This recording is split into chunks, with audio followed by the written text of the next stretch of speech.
Hello ladies and gentlemen, my name's Wraith, and today I'm going to be talking about how to use terrain to your advantage in Middle-earth strategy battle game. So, this is just a quick video on tips and tactics on what you can do to help you out in your games, because a lot of the games I've seen, these aren't at events mainly, but just casual clubbing games, a lot of people don't really know how fighting across barriers and things like that work and how terrain works. People get a lot of the rules wrong. I'm not a rules expert or anything like that, but I like to think I do know my rules to an extent. So I just thought I'd clear some things up and help you guys out, or girls, who knows. So basically, what do you do with terrain? Now, when you're playing Middle-earth strategy battle game, you want terrain. You want lots of terrain because it makes the battles so much more interesting. You do not want an open field and big open spaces unless you are playing with someone who's using a mimic, in which case they usually walk over walls and stuff like that. But, you know, don't cram it full of towers because that's just being that guy. You know, if you set up the table in your advantage, that's not playing fair. And the same again if you're playing against chariots, don't put tons of walls down. But you want terrain. You want terrain, definitely. Because, I'm sorry, if I bring a gun line and if there's no terrain on the table, you're going to get gunned down easily. If I've got a stronger melee force than you, for some reason, you're going to struggle. If you're using Mirkwood Elves, for example, you can really gain a massive advantage just by having one or two forest footprints on the floor. On the table. So, just... yeah, because they got woodland creature and enemies might not have woodland creature, so you can stick your bows in the woods, shoot out, and as soon as the enemy comes close, you just back away and be like, you can't catch me. It's really, really annoying. So, first of all I want to do barriers. Okay, this is number one, barriers. How do you operate when you're fighting across barriers? So basically, you can use barriers to defend your models. So if you've got a particularly squishy model, or it doesn't have to be squishy, say a ranger of Gondor, and you're firing, and a good position is sticking behind a wall, because they can fire over the top of the wall and they get in the ways if they get shot at, and they'll need to roll a 5 or a 6 to get past this wall because it's made of stone. Then if the worst happens and you've got, you know, anything, even a hero charges into your Gondor ranger, you fight the combat as normal. Okay, so you place them as close to each other as you can without jumping over the barrier, and you fight the duel as normal. Say I win, I'm the defender, I win. You just back away as normal and I do my strikes against you as normal. Because you charged me, I'm defending this wall. It's my wall. But if I lose, I don't back away. You still back away. The attacker still backs away, which is really good. Really, really good. Okay? You can't be trapped whilst you're defending a wall because you don't back away. It's crazy.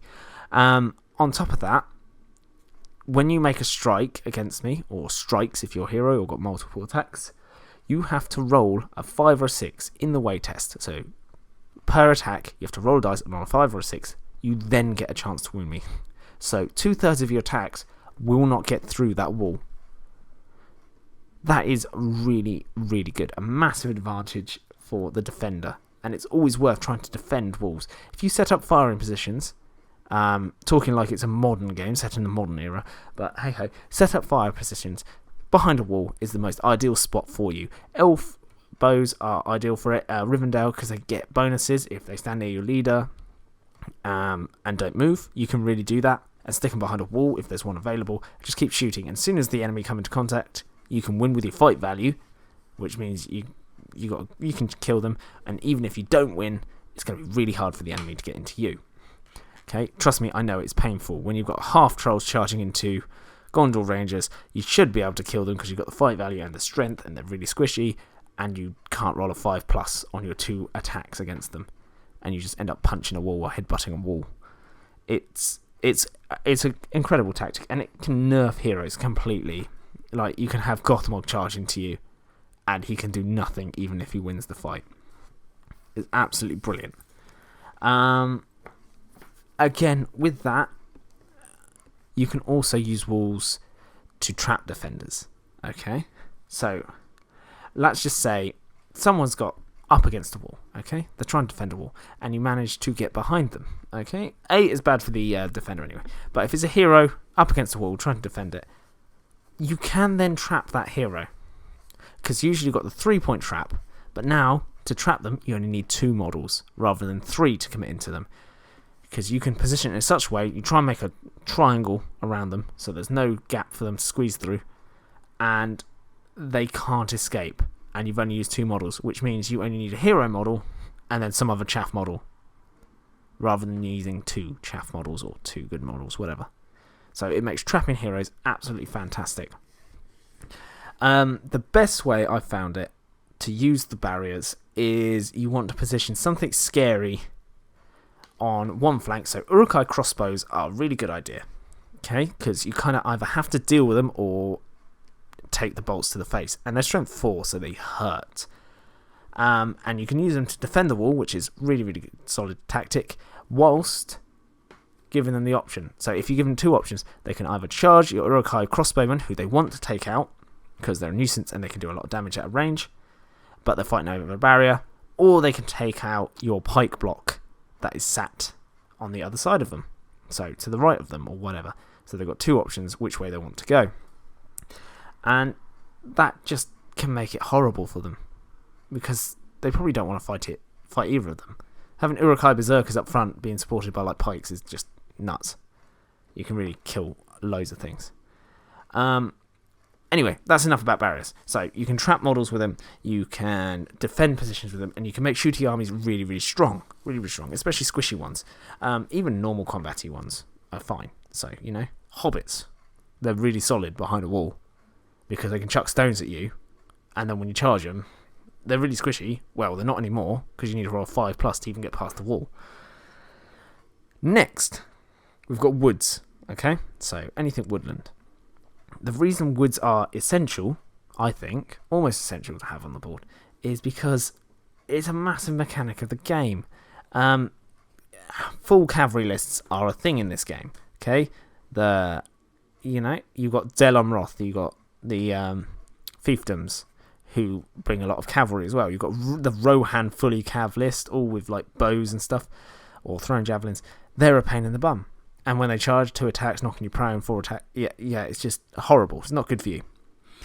But saying that, if you've got woodlands and you've got woodland creature, you can hide from things. You can screen from things like that. It makes armies a lot more viable as well if you bring them, because the Mirkwood Rangers, for example, are quite expensive for what they are. But as soon as you put a couple of bits of woodland down, they suddenly become insane, because you can't shoot them because they'll be obscured and they've got elven cloaks. They can shoot at you all day long with their strength 3 elf bows.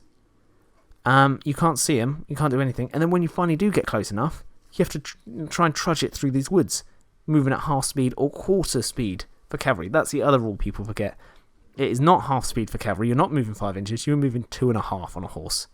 2.5, so it really stops cavalry. And on top of that, you do not get your cavalry bonus. So if you've got someone who thinks, I'm going to use my cavalry bonus and charge everything into you, no, you can't. You've got the scenario where it's all about getting tallying up kills. You can literally be that guy. I'm just saying, you can be that guy to sit in woods with your bows and shoot out at the enemy, because they decided to bring a full cav list.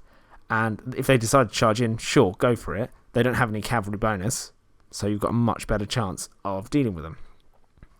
Wasted 10 points, you know? Anyway, I just thought I'd keep it short and sweet for this one.